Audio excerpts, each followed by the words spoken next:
नमस्कार दोस्तों, मैं संजीव।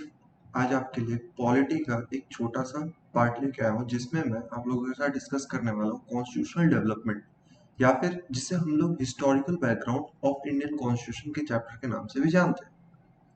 तो इसकी कहानी शुरू कब से होती है सर? तो इसकी कहानी शुरू होती है 1600 ईस्वी से। क्यों? तो उसी समय हम लोगों को याद होना चाहिए ब्रिटिशर्स इंडिया आए। ठीक, ब्रिटिशर इंडिया आ गए। अब ब्रिटिशर इंडिया आए देखो 1600, लेकिन बेसिकली धीरे धीरे होते होते वो लोग 1707 तक किसी तरह करके अपना गुजर बसर किए औरंगजेब जब तक शासनकाल में बैठे थे, जिनको हम लोग मुगल शासक में से अंतिम सबसे महत्वपूर्ण शासक के नाम से जानते हैं। तो औरंगजेब का जैसे ही देहांत हो गया, औरंगजेब औरंगजेब का जैसे देहांत हो गया तो इंडिया काफी छोटे छोटे अंग में स्प्लिट हो गया। ठीक, तो जैसे स्प्लिट होने लगा तो अब ब्रिटिशर अपना साम्राज्य को स्थापित करने के लिए धीरे धीरे अग्रसर होने लगे, आगे बढ़ने लगे। और जैसे ही यहाँ से अब वो लोग धीरे धीरे अपने आप को आगे बढ़ा रहे हैं, क्योंकि 1717 में उन्हें दस्तक पास मिल गया था बाई फारुखशियार। ठीक, तो जब दस्तक पास फारुखशियार के द्वारा मिल गया था, तो जिस पास के द्वारा ब्रिटिशर क्या करते थे, तो टैक्स फ्री ट्रेड करने लगे। ठीक है, इसकी अनुमति उन लोगों को मिल गई। तो जब वो लोग के पास दस्तक पास आ गया, अब धीरे धीरे वो लोग अपने आप को बढ़ाने लगे।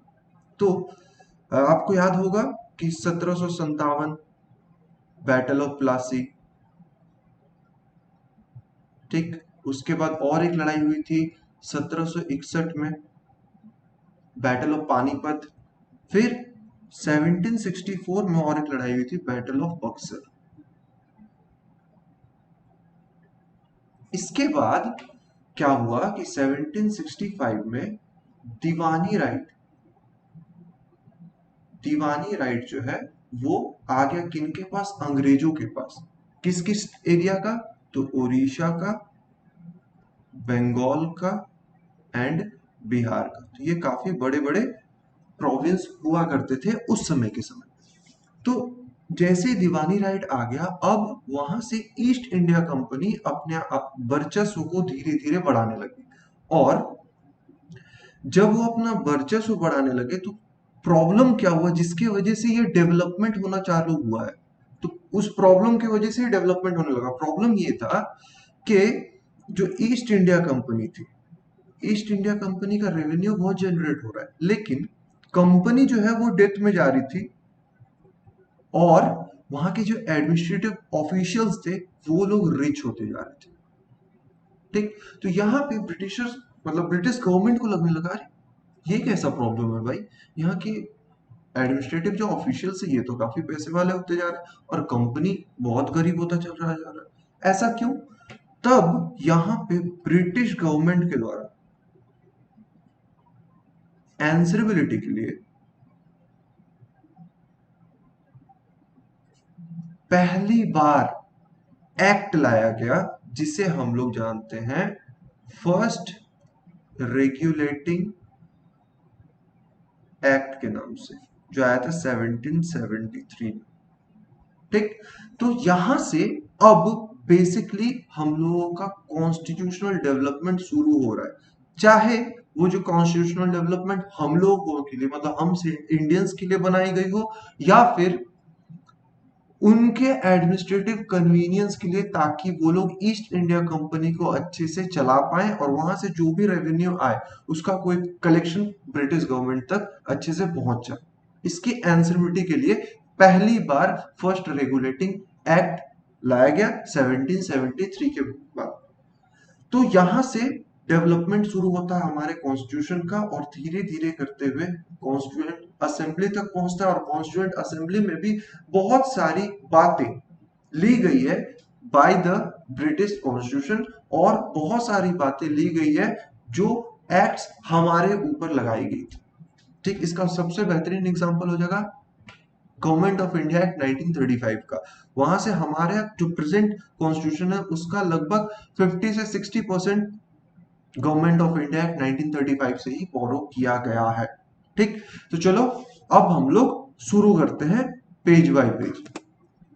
सबसे पहले व्हाट इज कॉन्स्टिट्यूशन, तो संविधान क्या है इसको समझ लेना है। तो संविधान के बारे में ये कहा जाता है कि ये एक फंडामेंटल लॉ होता है किसी भी कंट्रीज का, जो बेसिकली क्या दिखाता है, तो fundamental principle on which values and institution regarding governance are based. तो फंडामेंटल प्रिंसिपल्स को हमारे सामने, हमारे गवर्नमेंट के सामने रखता है ताकि उन्हें इन सबको फॉलो करते हुए अपने गवर्नेंस को चलाना है। ठीक, तो वही संविधान है, वही कॉन्स्टिट्यूशन है। Indian constitution evolve through a series of acts passed by British parliament and implemented in India. तो इंडिया का जो कॉन्स्टिट्यूशन है वो बना हुआ कैसे, बहुत सारे series of acts passed by जो ब्रिटिश पार्लियामेंट होते हैं उसी को इस्तेमाल करते हुए हमारे इंडिया के लिए भी बहुत सारा, जो हमारा जो कॉन्स्टिट्यूशन बना उसमें बहुत सारा पार्ट उनसे भी लिया गया है, रैन से किया गया। अब कारण इसका क्या हो सकता था, तो कारण हो सकता है either in the interest of Britain under pressure from Indian people socio political movement. तो या तो वो ब्रिटिश के द्वारा ब्रिटिश की कंपनी को ऑर्गेनाइज्ड वे में चलाने के लिए लाए, या फिर हमारे द्वारा जो सोशियो पॉलिटिकल मूवमेंट्स करके लाया गया था, उन सबको हम लोग जहां पे देखते हैं वही कहलाता है संविधान या कॉन्स्टिट्यूशन। ओके, चलो next, constitutional development under British rule. तो कब से कब हुआ शुरू, कैसे हुआ, ये सब हम लोग देख लेते हैं। The Indian constitution was framed bye constituent assembly. तो हमारा एक्चुअल जो कॉन्स्टिट्यूशन है वो बनाया किसके द्वारा गया है, तो हमारे द्वारा ही निर्मित एक संविधान सभा जिसे हम लोग कॉन्स्टिट्यूएंट असेंबली बोलते हैं, उसी के द्वारा हमारा संविधान हमारे लिए रेडी करके रखा गया है। Set up from this for this purpose in 1946 and the constitution came into being on 26th of January 1950। तो ये शुरुआत कब हुई इसकी, तो पहली मीटिंग हुई थी 9 दिसंबर 1946 को, और ये हम लोग इन्फोर्स कब कर लिए हैं, तो 26 जनवरी 1950 को। और अगर पूछा जाए रेडी होके कब आ गया था, तो 26 नवंबर 1949 को।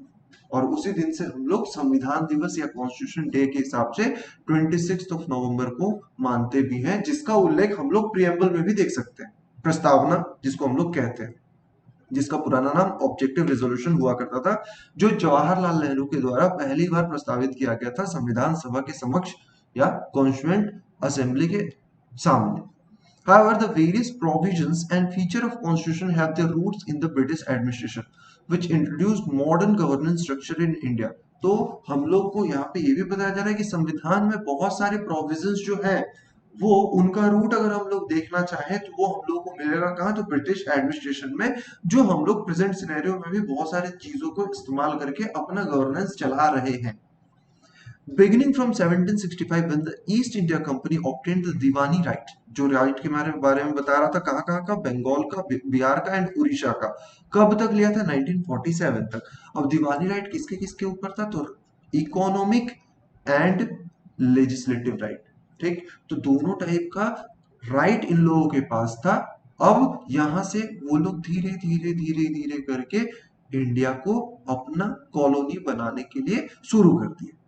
तो कॉलोनी क्या है, तो कॉलोनी का मतलब अगर हम लोग बोले तो कॉलोनी एक छोटा सा टेरिटरी और land which is governed bye a big country. ठीक है, तो अभी तक इंडिया जो है कॉलोनी नहीं बना था। ठीक है, कॉलोनी कब बनेगा ये हम लोग इसी क्रम में सीख लेंगे। तो जस्ट जो हमारा आखिरी रेगुलेटिंग एक्ट था वो था 1853 वाला। इस समय देखा जाए तो अब कॉलोनाइजेशन की तरफ हम लोग बढ़ चुके थे, लेकिन सेंट्रलाइज फॉर्म में कंप्लीट कब हो गया, मतलब सेंट्रलाइजेशन का कंप्लीट कब हो गया, तो 1833 में। ठीक, ये भी हम लोग समझेंगे अभी नेक्स्ट स्लाइड्स में। तो यहां तक आगे हम लोग का चलते हैं रेगुलेशन एक्ट 1773। तो इसको फर्स्ट रेगुलेटिंग एक्ट कहते हैं। ठीक, इसे चार्टर्ड एक्ट कहते हैं। साथ में इसे EIC एक्ट भी कहा जाता है। ये 3 बात याद रखिए। फर्स्ट रेगुलेटिंग एक्ट क्यों? तो फर्स्ट सबसे पहला था, समझ गए। चार्टर एक्ट क्यों? तो किस पे लग रहा है? ये EIC पे लगाया जा रहा है। ठीक, इसको गवर्न करने के लिए अभी तक रेगुलेशन शुरू किया गया। तो जब इस पे लगाया जा रहा है, ये आया कहां से? तो ये किंग या क्वीन का प्रोक्लेमेशन से आया था। ठीक है, तो किसके मदद से आया था? तो रॉयल चार्टर के मदद से आया था। वहां के जो किंग या क्वीन थे उनके रॉयल चार्टर की मदद से आया था, ये स्थापित हुआ था एक कंपनी। तो इसी के वजह से इसको हम लोग चार्टर एक्ट भी कहते हैं, साथ में EIC, क्योंकि ईस्ट इंडिया कंपनी के ऊपर लगाया गया था, तो EIC एक्ट भी से हम लोग कहते हैं। तो हुआ क्या था सर इसमें? तो फर्स्ट रेगुलेटिंग एक्ट में सबसे पहला चीज हुआ था कि सेंट्रलाइजेशन बिगिंस, स्टार्ट होता है। कैसे सर? तो सेंट्रलाइजेशन है क्या? तो सेंट्रलाइजेशन बेसिकली क्या है, इसको हम लोग कहानी के हिसाब से समझते हैं। जैसे उस समय इंडिया में 3 प्रोविंसेस मेनली हम लोग जानते थे जो स्वामित्व था, जिनका अच्छा खासा पावर था। एक यहाँ पे हम लोग देखते थे बॉम्बे प्रेसिडेंसी, एक यहाँ था बंगाल प्रेसिडेंसी, और यहाँ देखते थे हम लोग मद्रास प्रेसिडेंसी। सबका अपना लेजिस्लेटिव पावर था as well as executive power था। ठीक, तो यहाँ पे ये तीनों ही फ्री थे, अपना अपना नियम कानून बना के उसका पालन करवाने में सब फ्री थे। बट मैं क्या बोल रहा हूँ, फर्स्ट रेगुलेटिंग एक्ट जो है ये सेंट्रलाइजेशन का शुरुआत किया गया। कैसे सर? तो यहाँ पे सब समय, मतलब उस समय तक जो बॉम्बे प्रेसिडेंसी होते थे, बंगाल प्रेसिडेंसी या मद्रास प्रेसिडेंसी, सबके अपने अपने गवर्नर होते थे।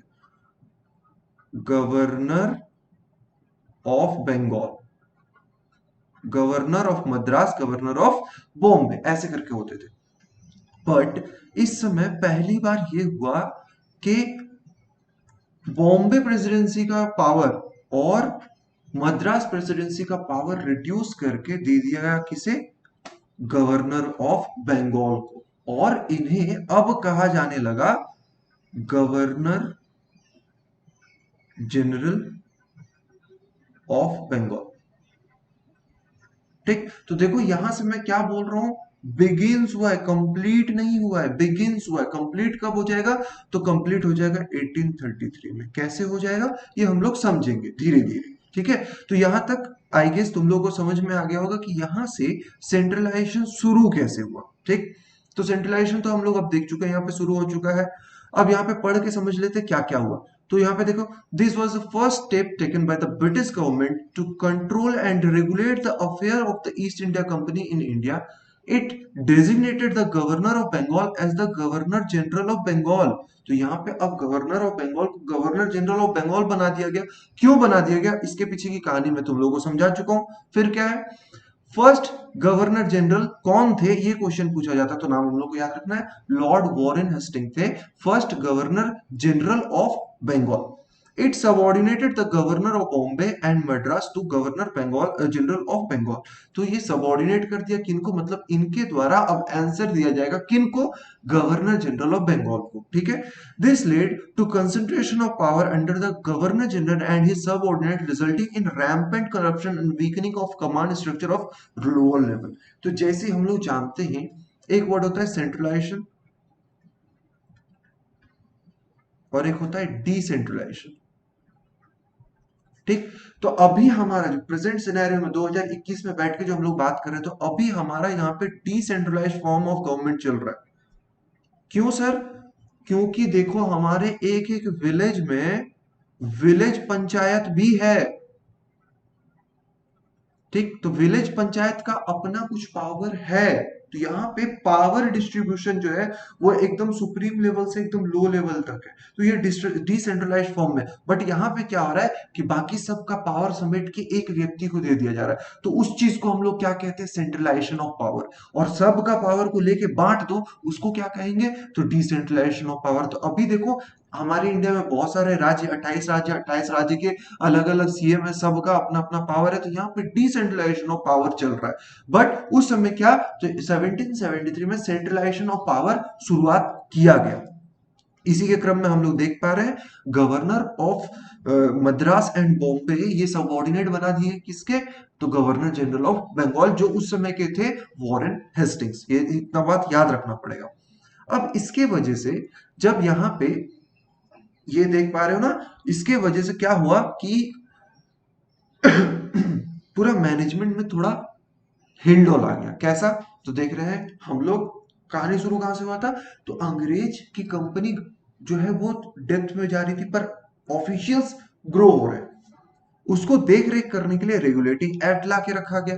अब रेगुलेटिंग एक्ट ला के रखा गया तो यहाँ पे प्रॉब्लम तो होना चालू हो जाएगा ना, ये तो लाजमी है भाई एडमिनिस्ट्रेटिव ऑफिसर्स को, उन लोग अरे यार हम लोग को प्रॉब्लम कर रहा है, हम लोग अब यहाँ पे थोड़ा दिक्कत हो जाएगी, हम लोग करप्शन कम कर पाएंगे, ऐसा वाला प्रॉब्लम। अच्छा, उसके वजह से इसको और पुख्ता करने के लिए क्या किया गया, तो सुप्रीम कोर्ट का गठन कर दिया गया। कहां पे, फोर्ट विलियम में, कैलकाटा में 1774 में। और सुप्रीम कोर्ट में सबसे पहले जब जजेस का जो ग्रुप था उसमें कितने जज रहेंगे इसके काउंटिंग अगर पूछा जाए तो ध्यान रखना, 1 चीफ जस्टिस एंड 3 अदर जजेस, तो टोटल 4 होते थे, एक सीजेआई और बाकी जो 3 होते थे उनके सबऑर्डिनेट जजेस होते थे। साथ में ये क्वेश्चन भी आ सकता है और आ भी सकता है, इंपॉर्टेंट क्वेश्चन है कि फर्स्ट चीफ जस्टिस कौन बने थे हमारे इंडिया के सुप्रीम कोर्ट के, तो याद रखना है एलिजा एम्फे उनका नाम था। उसके बाद अब 1773 में और भी एक दो बातें थी जो मैं तुम लोगों के साथ डिस्कस करना चाहूंगा। जैसे रेगुलेटिंग एक्ट आया, रेगुलेशन एक्ट 1773, तो इसमें बताया गया था कि इसका नाम रेगुलेशन क्यों बोला जा रहा है, तो इसका नाम रेगुलेशन इसलिए बोला जा रहा है क्योंकि हम लोग वादा करते हैं कि हर 20 साल बाद इसे रेगुलेट करेंगे, आफ्टर एवरी 20 ईयर। तो सोचो सबसे पहला आया है 1773, इसके बाद कब आएगा 1793, फिर कब आएगा 1813, फिर कब आया 1833, फिर कब आया 1853। ठीक, तो आखिरी रेगुलेटिंग एक्ट पूछा जाए तो 1853 का हम लोग को नाम याद रखना है। पहला बोला जाए तो 1773, और सेंट्रलाइजेशन का शुरुआत हुआ 1773 में एंड सेंट्रलाइजेशन कंप्लीट हो गया 1833 में। ठीक है, कैसे कंप्लीट हुआ, जब हम लोग 1833 के बारे में बात करेंगे तब मैं तुम लोगों को बताता चलूंगा। तो यहाँ पे आएंगे, अब हम लोग रेगुलेशन एक्ट समझ चुके हैं जहां पे हम लोग का एंसरेबिलिटी वाली चीजें शुरू हो चुकी है, यहाँ पे अब सेंट्रलाइजेशन को शुरुआत कर दिया गया है और ये फर्स्ट रेगुलेशन एक्ट था। बट इसके वजह से हम लोग प्रॉब्लम देख पाए और रिजल्ट में हम लोगों को क्या दिखता है, तो 1774 में सुप्रीम कोर्ट का गठन जो कहां हुआ था, फोर्ट विलियम्स कैलकाटा में। ठीक, ये भी डेट बहुत इंपॉर्टेंट है, पूछा जा सकता है। बट अभी मैं बोला कि सर रेगुलेटिंग एक्ट, ये रेगुलेटिंग एक्ट इसीलिए है क्योंकि इसे हर 20 साल के बाद रेगुलेट किया जाएगा। बट अभी तो सिर्फ सर कुछ 9 साल ही हुआ, दूसरा एक्ट आ गया। तो यहाँ पे इस एक्ट का आने के पीछे का कारण यही था कि जो ईस्ट इंडिया कंपनी के ऑफिशियल्स थे वो लोग कोऑपरेट नहीं कर रहे थे, ठीक, किसके साथ, ब्रिटिश गवर्नमेंट के साथ। तो उसके वजह से तब पिट्स इंडिया एक्ट आया। ये पिट्स कौन थे, तो इन्हें पिट्स द यंगर कहा जाता था, पिट्स द यंगर, क्योंकि इनके पिताजी भी पीएम थे और ये भी पीएम थे ब्रिटेन के। ठीक है, ब्रिटेन के पीएम थे उस समय। तो क्या बोला गया, तो ये देख लो यहाँ पे लिखा हुआ है, it was introduced to remove drawbacks of regulating act and was named after British prime minister William Pitt. ठीक, तो उस समय जो ब्रिटिश प्राइम मिनिस्टर थे उनके नाम पे ही पिट्स इंडिया एक्ट आया 1784 में। क्यों, तो रेगुलेटिंग एक्ट के द्वारा जो ड्रॉबैक्स मतलब आया था उस समय इन लोगों के सामने, उसे रिमूव करने के लिए। The act place the Indian affairs under the direct control of the British government. तो अब इंडियन अफेयर को ब्रिटिश गवर्नमेंट के डायरेक्ट कंट्रोल में लाया गया था। The act clearly distinguish the commercial and political function of the company.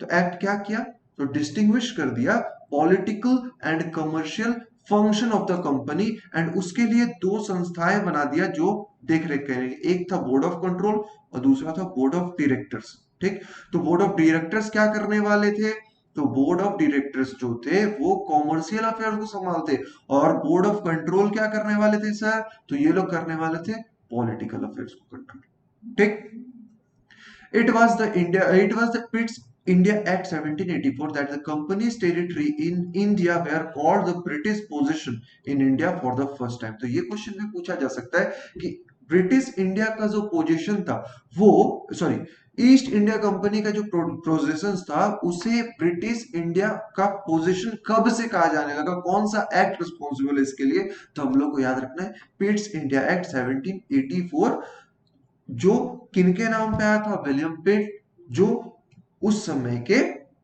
Prime minister हुआ करते थे ब्रिटेन के। ठीक, क्या किए थे ये दो, मतलब यहाँ पे डबल गवर्नमेंट का शुरुआत कर दिए थे। पहला बोर्ड ऑफ कंट्रोल, जो बेसिकली पॉलिटिकल अफेयर्स को ध्यान में रखते थे, एंड बोर्ड ऑफ डायरेक्टर वो रिस्पॉन्सिबल होते थे commercial affair of the company से रिलेटेड। ठीक, उसके बाद क्या होता है? तो उसके बाद फिर ऐसा कुछ नहीं, ऐसे ही घिसा पिटा हिसाब से धीरे धीरे चलता रहता है, लेकिन इंपॉर्टेंट रहता है चार्टर एक्ट या फिर regulation act 1830। This act renewed the companies charter for a further 20 year. तो यहां से फिर से 20 साल के लिए जो चल रहा है उसी को आगे 20 सालों के लिए बढ़ा दिया गया। It however deprived the companies of its monopoly trade with India. तो अब जो चार्टर एक्ट आया किस लिए? रॉयल चार्टर के लिए। रॉयल चार्टर की वजह से ईआईसी जो थे वो अपने मोनोपोली को यहाँ पे स्थापित कर पा रहे थे, लेकिन 1813 के बाद अब क्या हो रहा है? धीरे धीरे उनका मोनोपोली वाला जो पावर है उसको डिप्राइव किया जा रहा है बाई ब्रिटिशर, मतलब British government. It subjected the three council of the governor to control of parliament by requiring them to place all their regulation before the parliament। तो यहाँ पे बेसिकली तीन काउंसिल बनाया गया और जिनको रिस्पॉन्सिबल बना दिया गया कि जो भी वहां पे इवेंट्स हो रहे हैं उसका यहाँ तक हम लोगों का तक नोटिस करो, पहुंचाओ, बातें पहुंचाओ। हम लोग इस चीज को जानना चाहते हैं, नहीं बताओगे तो वहां करप्शन चलता रहेगा। तो इस वजह से तीन काउंसिल्स वहां पे बनाए गए। उसके बाद the Christian missionaries were allowed to spread their religion in India. तो 1813 चार्टर एक्ट के द्वारा पहली बार क्रिश्चियन मिशनरीज को बताया गया, अलाउ किया गया कि वो अपने क्रिश्चियनिटी रिलीजन को इंडिया में स्प्रेड कर सके। ठीक, तो ये भी बात इंपॉर्टेंट है, एग्जाम में पूछा जा सकता है। फिर आता है चार्टर एक्ट 1833। तो 1833 में क्या हुआ था देख लेते हैं। It made the governor general of Bengal as the governor general of India. याद है ना, मैं बार बार बोल रहा था 1833 it is the final step of centralization. ठीक है, कैसे हो रहा है सर? तो याद करो, जब स्टार्ट हुआ था 1773 से, क्या हो रहा था? हमारा इंडिया का जो प्रोविंसेस था, एक बॉम्बे प्रोविंस, मद्रास प्रोविंस और बंगाल प्रोविंस, यहाँ पे इन तीनों का बेसिकली इन दोनों का राइट उठा के इसे दे दिया गया था। अब तब तक भी इसका नाम क्या था? Governor general of Bengal. But अब क्या बना दिया गया? Governor general of India. ठीक, तो अब पूरे इंडिया के लिए ये आंसरेबल है और यहां से कंप्लीट हो जा रहा है सेंट्रलाइजेशन। समझ रहे हो ना? तो यहां पे हम लोग से पूछा नेक्स्ट क्वेश्चन क्या जा सकता है? तो first governor general of India के हिसाब से हम लोग किनको पहचानते हैं? तो उनका नाम था लॉर्ड विलियम बेंथिक। ठीक, पहले गवर्नर जनरल ऑफ बंगाल कौन बने? तो वॉरेन हेस्टिंग्स। फिर यहाँ पे क्या है? Governor general council were separated into executive and legislative function. तो यहाँ पे जो गवर्नर जनरल ऑफ इंडिया बने तो उनका जो ऑफिस था, तो एग्जीक्यूटिव फंक्शन और लेजिस्लेटिव फंक्शन को वहां पे डिवाइड अलग कर दिया गया। तो याद करो, अभी हम लोग पॉलिटी में आर्टिकल 50 पढ़ते हैं, तो आर्टिकल 50 हम लोग को क्या बताता है? Separation of legislative from the executive departments. ठीक है, तो ये कब से शुरू हुआ? तो ये 1833 से शुरुआत होता हुआ हम लोगों को दिखाई दे रहा है, जो अभी हम लोग इसको अच्छे से फॉलो कर रहे हैं। This act for the first time created a government of India with governor general or the head of having authority over the entire territorial area possessed by the British in India। तो यहाँ पे पहली बार एक ऐसा व्यक्ति को बनाया गया, एक ऐसा व्यक्ति को पावर दिया गया जो पूरे इंडियन टेरिटरी के लिए आंसरेबल है। ठीक, तो यहां से हम लोग को अब समझ में आ रहा है कि पूरा सेंट्रलाइजेशन जो है वो फाइनल स्टेप पे कैसे पहुंचा। The East India Company was reduced to an administrative and political entities, and साथ में अब धीरे धीरे धीरे धीरे क्या किया जा रहा है, तो जो पोजेशंस याद है ना पिछले बारे में हम लोग पोजीशंस के बारे में बात किए थे, तो ब्रिटिश पोजीशन पहली बार शुरू हुआ, तो वो पोजीशंस को धीरे धीरे बढ़ाया जाने लगा, एंड अब ईस्ट इंडिया कंपनी को सिर्फ और सिर्फ ट्रस्टी के तौर पे इस कंपनी के साथ जोड़ के रखा जाने लगा। ठीक, उसके बाद आता है चार्टर एक्ट 1853। चार्टर एक्ट 1853, देखो हम लोग बेसिकली क्या देख रहे थे कि हर 20 साल के बाद ये रेगुलेट होके हर 20 साल के बाद फिर आगे बढ़ा दिया जाता है, तो इसके साथ भी वही हुआ, लेकिन इसमें एक मेन इवेंट ये हो गया कि ईस्ट इंडिया कंपनी का जो पावर है और भी घटा दिया गया। ठीक, तो उसके वजह से क्या हो रहा है, धीरे धीरे धीरे धीरे देखोगे 1857 में एक इवेंट हुआ जिसको हम लोग कहते हैं रिवॉल्ट ऑफ 1857। ठीक, और इसे अंग्रेजों के द्वारा सिपॉय म्यूटिनी कहा जाता है। ठीक है, तो रिवॉल्ट ऑफ 1857 में बेसिकली ऐसा सिचुएशन आ गया था कि अंग्रेज कुछ इंच के लिए ही इंडिया में बच गए थे, मतलब उन लोगों को फील हो चुका था कि अब इंडिया हमारे कंट्रोल से बाहर जा रहा है।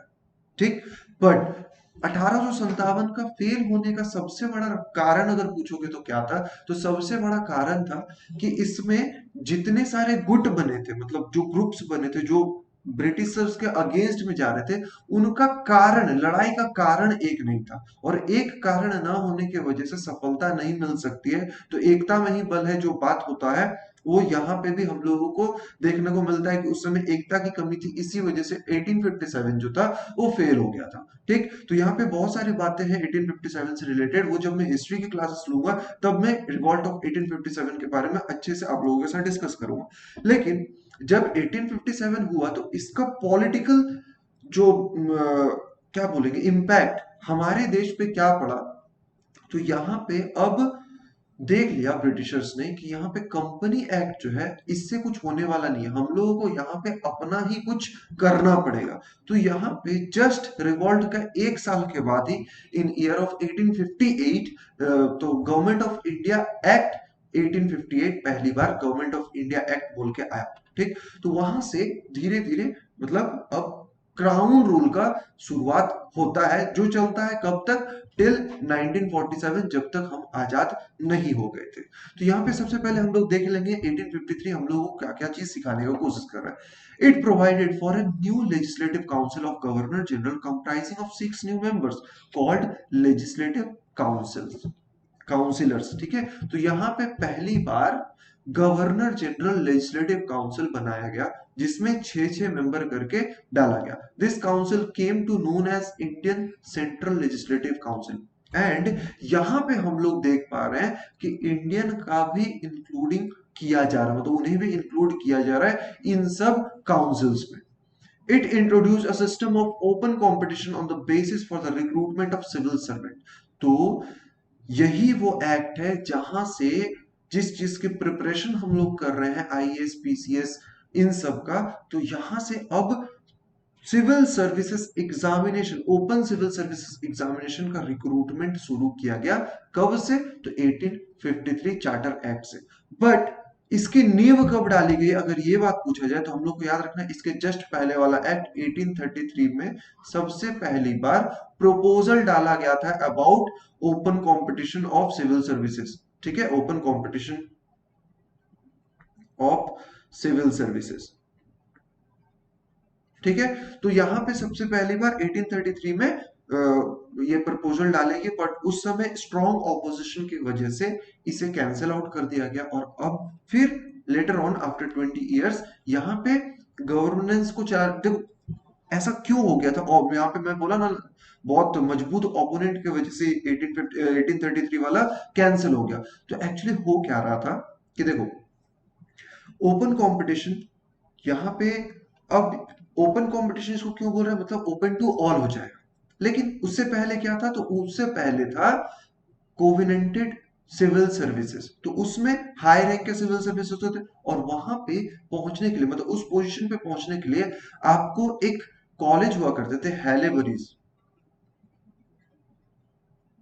हेलेबरीज कॉलेज, यहां से आपको ग्रेजुएट होना पड़ता, तब जाके आप सिविल सर्वेंट के उस पोजीशन तक पहुंचने के लिए लायक होते। तो उसे हटा के अब क्या किया गया, ओपन कर दिया गया, ताकि यहाँ पे अब कोई भी आके, मतलब इंडियंस भी जाके अपना एग्जाम वगैरह देके क्रैक करके उस पोजीशन पे जा सके। ठीक, उसके बाद a separate governor for Bengal was to be appointed. अब देखो यहाँ पे बेसिकली बन तो गए गवर्नर जनरल ऑफ इंडिया, तो गवर्नर जनरल ऑफ इंडिया तो बन गया, बंगाल वाला छूट जाएगा, तो बंगाल के लिए एक गवर्नर को अपॉइंट किया गया 1853 के द्वारा। British parliament was empowered to put companies governance in India to an end at any suitable time। तो यहाँ पे अब ब्रिटिश पार्लियामेंट खुद को एम्पायर कर लिया कि हम लोग कंपनी का जो रूल है कभी भी इंडिया में खत्म कर सकते हैं, एंड इसी के वजह से हम लोग रिवॉल्ट ऑफ 1857 को भी देख सकते हैं जस्ट 4 साल के बाद ही। मतलब ये एकदम अनएक्सपेक्टेड था ब्रिटिशर्स के लिए, उनको पता नहीं था कि ऐसा हो जाता, क्योंकि वो धीरे धीरे क्या कर रहे हैं, यहाँ से हटा रहे हैं कंपनीज का पावर और अपना पावर पूरी स्वामित्व में ला रहे हैं, जिसके वजह से हम लोग ट्रू कॉलोनी बनते चले जा रहे हैं। ट्रू कॉलोनी, कॉलोनी, तो एक्चुअली व्हाट इज कॉलोनी, तो it is the completed form of centralization. ठीक, तो जहां पे सेंट्रलाइजेशन कंप्लीट हो जाए उसे हम लोग कॉलोनीज बोल सकते हैं। तो अब पूछा जाए कि हमारा इंडिया एक्चुअल में कॉलोनी कब बना, तो हमारा आंसर क्या हो जाएगा, नॉट 1853, इट वुड बी 1833। ठीक है, तो 1883 में बन गया हमारा इंडिया, क्या, तो वो कॉलोनी के रूप में हो गया, क्योंकि हम लोग वो देखते हैं फाइनल स्टेप ऑफ सेंट्रलाइजेशन।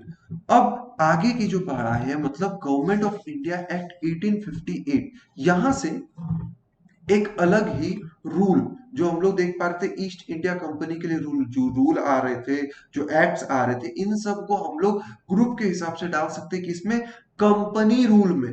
अब जैसे ही 1857 के बाद रिवॉल्ट हुआ, रिवॉल्ट के बाद का जो सिचुएशन है वो काफी चेंज हो गया, एंड चेंज के वजह से हम लोगों को एक बहुत ही बड़ा इंपैक्ट देखने को मिला, जो था गवर्नमेंट ऑफ इंडिया एक्ट 1858 का।